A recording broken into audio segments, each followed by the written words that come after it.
Class जो कि हमारा टॉपिक है, उस टॉपिक को कंटिन्यू करते हुए आज की ये जो वीडियो बनने जा रही है रिलेटिव क्लास के रिलेटेड, इसमें हम सीखेंगे रिलेटिव क्लास के जो टाइप्स हैं वो क्या क्या है और एग्ज़ाम्पल के ज़रिए भी हम उनको समझेंगे।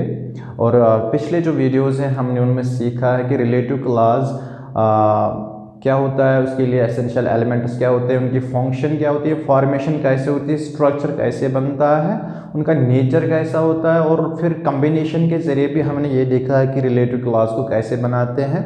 तो चलिए सीखते हैं रिलेटिव क्लास के जो टाइप्स हैं वो क्या क्या है। नंबर 1 जो टाइप है that is defining relative clause. Number 2 जो है वो है non defining relative class.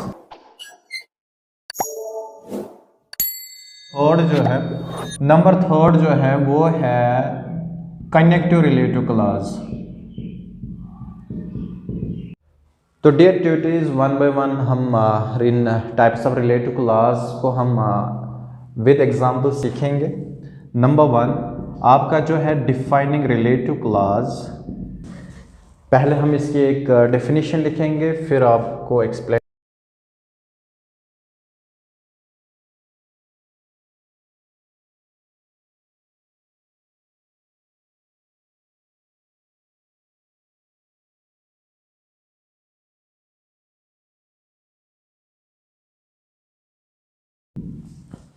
So dear tutors, हमने जो यहाँ डेफिनेशन लिखी है वो ये है कि it is a relative class that gives extra information which is quite important about the noun it describes and is written without commas. So dear students, according to the definition हम point out करेंगे कुछ important points, हम उनको rewrite कर लेंगे यहाँ और उसके साथ साथ सीखेंगे कि हमने इस डेफिनेशन में लिखा क्या है। जैसे कि आपको सो डियर ट्यूटर्स, यहाँ हमने इसी डेफिनेशन से पॉइंट आउट किए हैं जो 4 पॉइंट्स हैं वो ये हैं कि नंबर 1 रिलेटिव क्लास, ये डिफाइनिंग रिलेटिव क्लास जो है ये रिलेटिव क्लास है।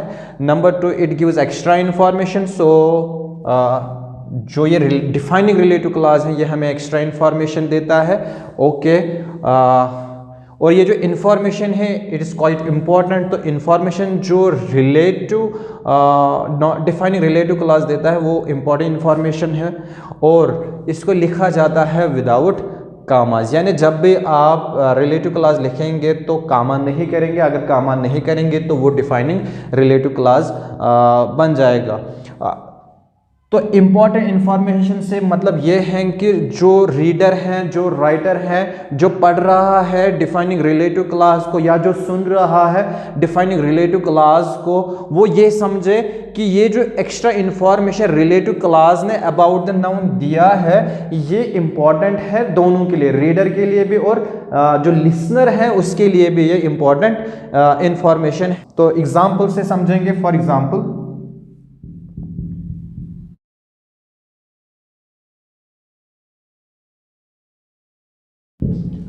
तो एग्जाम्पल में मैंने लिखा है the boy who is in red shirt is Zubair. इसमें जो रिलेटिव क्लास है ये है डिफाइनिंग रिलेटिव क्लास। क्यों ये डिफाइनिंग रिलेटिव क्लास है? क्योंकि it has been written without comma, यहाँ कोई कामा नहीं इंसर्ट हुआ है बिफोर और after it, so it is defining relative class. और रीडर और लिसनर के लिए क्या है कि उनको ये समझना है कि ये जो who is in red shirt, ये जो लड़का है who is in red shirt is an important information for the boy. Understood?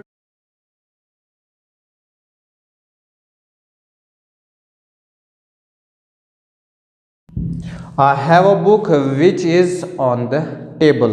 अब यहाँ जो which is on the table है ये जो रिलेटिव क्लास है ये एक्स्ट्रा इंफॉर्मेशन देता है अबाउट ए बुक। अब रीडर और लिसनर को ये पता चलेगा कि ये जो which is on the table is quite important information about the book। Understood? As it is written without commas. Now यहाँ के इस सेंटेंस में नाउ आपको एक और चीज़ यहाँ बता दूं कि यहाँ जो हु है उसका जो एंटीसीडेंट है द बॉय है, तो रिलेटिव क्लास द बॉय को डिस्क्राइब करना है and it is written immediately after it. यहाँ जो रिलेटिव क्लास है वो ए बुक को डिस्क्राइब करता है, so it is written at immediately after the defining relative clause है वो इनसाइड एन इंडिपेंडेंट क्लॉज भी लिखा जाता है और eight the end of the independent clause लिखा जाता है। डिपेंड्स अपॉन कि यहाँ जो रिलेटिव क्लॉज हैं ये किसको डिस्क्राइब करता है, जैसे यहाँ ये सब्जेक्ट को डिस्क्राइब करता है और यहाँ ये बुक को डिस्क्राइब करता है। नाउ डियर ट्यूटर्स, अब हम जाएंगे नॉन डिफाइनिंग रिलेटिव क्लॉज पे। Now dear tutors, non defining relative clause की मैंने यहाँ डेफिनेशन लिखी है और यहाँ जो मैंने एग्जांपल्स लिखे हैं जिसमें मैंने समझाया कि डिफाइनिंग रिलेटिव क्लॉज क्या है इसको रहने दिया है, बाकी को मैंने रब किया है।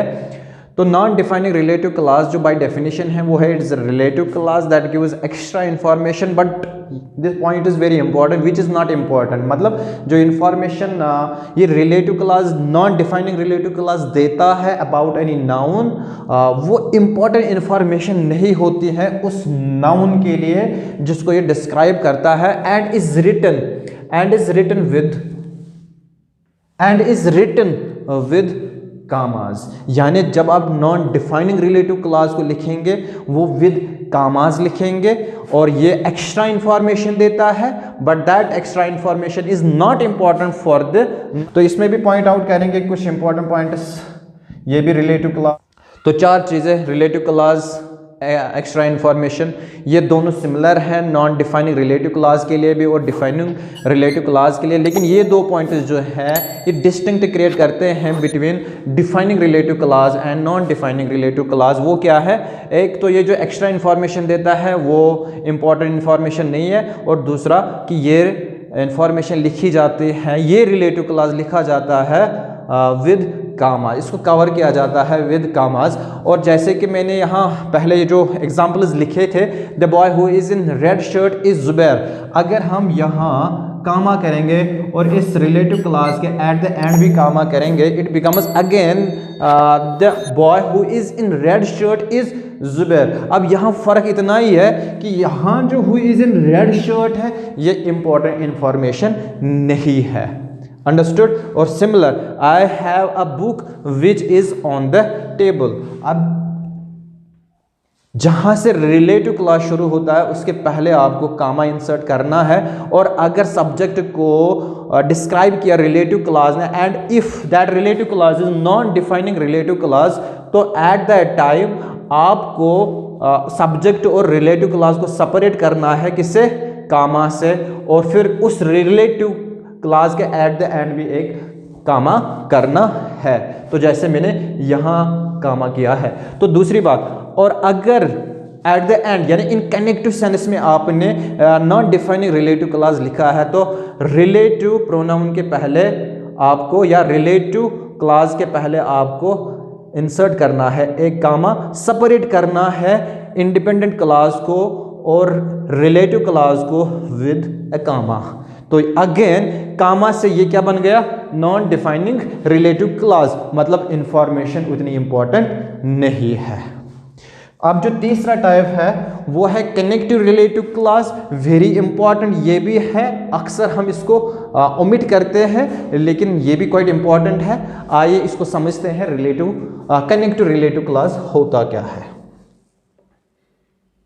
डेट ट्यूटी, जैसे कि हमने ये एग्जाम्पल लिखी है, to understand non defining relative clause, the boy who is in red shirt is Zubair, और we can say I have a book which is on the table. ये जो दो एग्जाम्पल्स हैं इनमें जो मैंने कामा इंसर्ट किया है, इसी कामा से ये नॉन डिफाइनिंग रिलेटिव क्लॉज बनता है। और आपको और इन्फॉर्मेशन के लिए ये आपको कह दूँ कि जो हु है, जो विच है, whom है, whose है, उससे आप नॉन डिफाइनिंग रिलेटिव क्लॉज बना सकते हैं।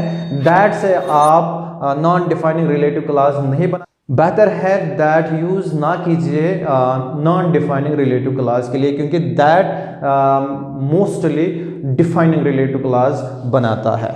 नाउ डियर ट्यूटीज, अब जो कनेक्टिव रिलेटिव क्लॉज है उसकी यहाँ मैंने एक डेफिनेशन लिखी है। It says it is a relative clause that gives extra information about whole independent clause instead of any particular word and is always written at the end of an independent clause. तो dear tutees, यहाँ आपको ये important है, आपको note down करना है कि ये भी रिलेटिव क्लॉज है, लेकिन ये डिफाइनिंग रिलेटिव क्लॉज या नॉन डिफाइनिंग रिलेटिव क्लॉज की तरह किसी सब्जेक्ट या किसी ऑब्जेक्ट को डिस्क्राइब नहीं करता या किसी नाउन को डिस्क्राइब नहीं करता, बल्कि इन जनरल ये पूरे इंडिपेंडेंट क्लॉज को डिस्क्राइब करता है instead of a particular word. Okay, and यहां जो इंपॉर्टेंट है वो ये भी है कि it is always written at the end of an independent clause. तो अगर हम समझेंगे, पॉइंट आउट कर लेंगे, तो ये भी रिलेटिव क्लॉज है। अंडरस्टूड। तो जो 4 पॉइंट्स हैं, रिलेटिव क्लॉज हैं, डिफाइनिंग भी है, नॉन डिफाइनिंग भी है, रिलेटिव क्लॉज और similarly connect to relative clause भी रिलेटिव क्लॉज है, और एक्स्ट्रा इन्फॉर्मेशन, तीनों टाइप्स ऑफ रिलेटिव क्लॉज देते हैं। लेकिन फर्क इन लास्ट 2 पॉइंट्स में आता है कि डिफाइनिंग रिलेटिव क्लॉज किसी सब्जेक्ट या किसी ऑब्जेक्ट को डिस्क्राइब करता है, और उसी तरह से नॉन डिफाइनिंग भी किसी नाउन को डिस्क्राइब करता है। लेकिन in case of connective relative clause ये पूरे इंडिपेंडेंट क्लॉज को डिस्क्राइब करता है, और ये उसी इंडिपेंडेंट क्लॉज के एट द एंड लिखा जाता है। डिफाइनिंग और जो नॉन डिफाइनिंग ये पर्टिकुलर वर्ड को डिस्क्राइब करता है, पर्टिकुलर नाउन को डिस्क्राइब करता है। आइए सीखते हैं एग्जांपल के जरिए कि कैसे एक कनेक्टिव रिलेटिव क्लॉज है।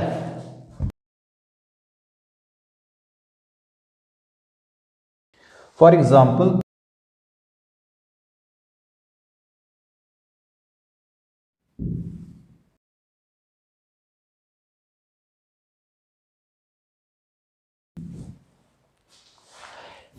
मैंने 2 सेंटेंसेस यहां लिखे हैं। He has stolen a cycle, this makes him a criminal, यानी जो उसने साइकिल चुराई है उसकी वजह से वो एक मुजरिम बन गया है। तो हम यहाँ क्या करेंगे, इन 2 सेंटेंस को कंबाइन कर लेंगे, कंबाइन करके एक को रिलेटिव क्लॉज बनाएंगे। और कैसे बनाएंगे, हम एज वी नो कि अर्लियर वीडियोस में हमने क्या कहा था कि we have to look for the third person pronoun. अब इसमें नहीं है। अब यहाँ जो ये दिस है, ये दिस को अगर हम समझेंगे, क्या है ये दिस, किसकी मतलब किस चीज को ये रेफर होता है, ही हैज स्टोलन, ये दिस पूरे इस क्लास को रेफर होता है। अब जब ये पूरी क्लास को रेफर होता है, तो जब हम इस दिस को रिप्लेस कर लेंगे किसी रिलेटिव प्रोनाउन से, तब जाके वो रिलेटिव प्रोनाउन पूरे इंडिपेंडेंट क्लास को डिस्क्राइब करेगा। एट दैट टाइम वो कनेक्टिव रिलेटिव क्लास बन जाएगा। कैसे, ही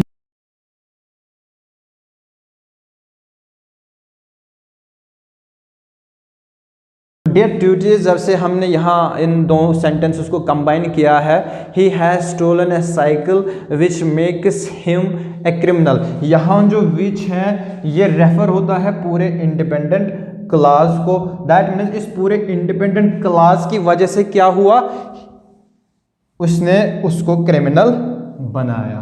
तो यहाँ जो विच मेक्स हिम ए क्रिमिनल जो है, ये एक क्लास है, रिलेटिव क्लास है, लेकिन एज डिफाइनिंग रिलेटिव क्लास और नॉन डिफाइनिंग रिलेटिव क्लास ये किसी पर्टिकुलर वर्ड को डिस्क्राइब नहीं करता, बल्कि पूरे क्लास को ये डिस्क्राइब करता है कि इस की वजह से वो एक क्रिमिनल बन गया। I hope you have understood. Always use it at the end of an independent clause.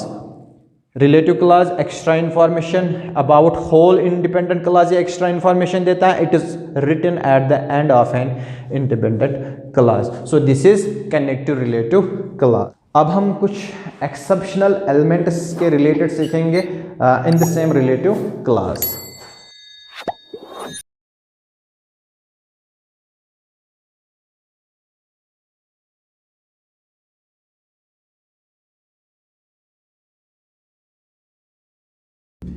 Dear tutee, जैसे कि आपको मैंने पढ़ाया कि रिलेटिव प्रोनाउन से ही रिलेटिव क्लॉज बनता है, लेकिन कभी कभी एक्सेप्शनल एलिमेंट्स भी आ जाते हैं। जैसे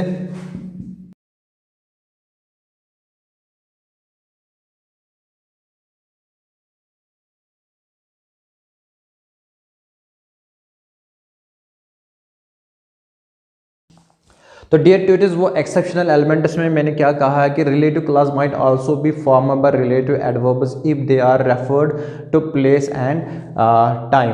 तो कुछ रिलेटिव एडवर्ब्स जो हैं वो भी रिलेटिव क्लॉज बना सकते हैं रिलेटिव प्रोनाउन की तरह। बिल्कुल, कुछ रिलेटिव क्लॉजेस रिलेटिव एडवर्ब से भी बिगिन होते हैं, और वो कौन कौन सा होता है? एक तो वायर है, जो कि अगर दो सेंटेंसेस में रिपीट हो जाएगा कोई प्लेस नेम से, नेम ऑफ प्लेस है, तो एट दैट टाइम हम वायर यूज़ कर सकते हैं। और दूसरी टाइम अगर हम वैन से भी हम यूज़ कर सकते हैं। जैसे कि हमने पढ़ा है हु किसके बदले यूज़ होता है, बिल्कुल ये वेयर इनके बदले यूज़ होगा। और जो वैन है किसके बदले यूज़ होगा? टाइम होता है, डे होता है।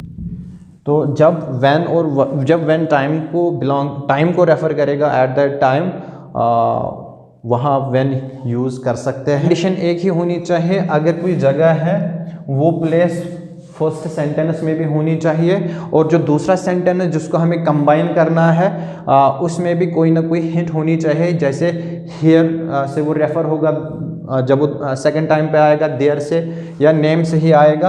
और व्हेन भी बिल्कुल उसी तरह से, कोई डे से रिपीट हो गया, कोई टाइम वगैरह मंथ से रिपीट हो गया तो हम कर सकते हैं। जैसे इसको बेहतर अगर हमें समझना है तो हमें एग्जाम्पल से समझना है। For example,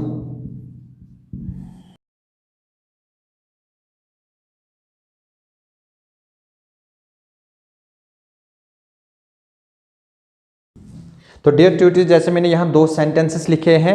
Gulmarg is a beautiful place, we met here a year before. So ये एक सेंटेंस है, ये भी एक सेंटेंस है। जैसे कि हमें पता है हमें दोनों को कंबाइन करना है, और कंबाइन करके एक सेंटेंस को हमें रिलेटिव क्लॉज बनाना है। तो अगर यहाँ थर्ड पर्सन नहीं है, जैसे कि मैंने बोला है कि अगर कोई वर्ड रिपीट हो गया है, जैसे यहाँ मैंने गुलमर्ग कहा है, तो बिल्कुल इसी गुलमर्ग को मैंने यहाँ किससे रेफर किया है? हेयर से रेफर किया है। अब हेयर जो है ये एक एडवर्ब है, और ये adverb place of an action के बारे में कहता है, लेकिन फिलहाल के लिए यहाँ ये रिपीट हुआ है गुलमर्ग ही। यहाँ जो हेयर है ये रेफर होता है गुलमर्ग से ही। अब ये प्लेस हैं तो कैसे लिखेंगे? इनको रीराइट करके एक को रिलेटिव क्लॉज बनाएंगे। कैसे? गुलमर्ग। अब चूंकि ये जो हेयर है ये गुलमर्ग को ही रेफर करेगा, तो इसलिए हम यही लिखेंगे। तो हेयर के बदले आपने क्या लिखना है? वायर लिखना है। तो हेयर को रिमूव करना है, एलिमिनेट ही करना है, तो उसके इंस्टेड आपको वायर लिखना है। वायर वी मेट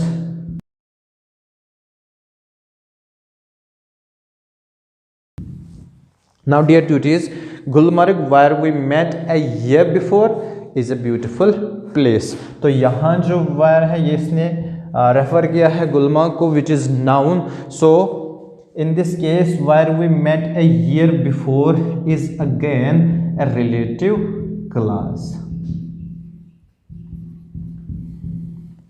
अब सीखते हैं व्हेन की कोई एग्जांपल लेंगे। उसके लिए मुझे रब करना पड़ेगा। फॉर एग्जांपल,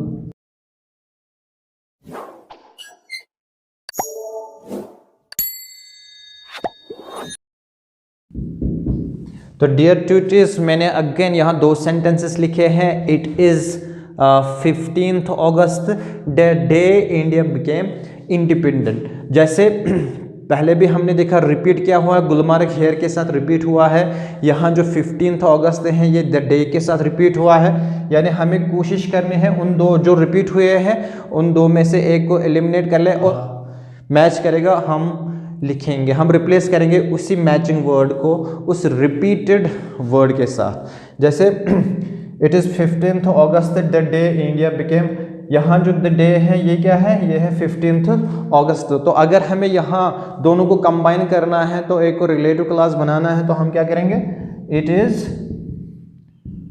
15th अगस्त, और इसको एलिमिनेट करेंगे, इसको रिमूव करेंगे। किससे? व्हेन से, क्योंकि ये टाइम है। जैसे कि मैंने बोला है time, day, when India became independent.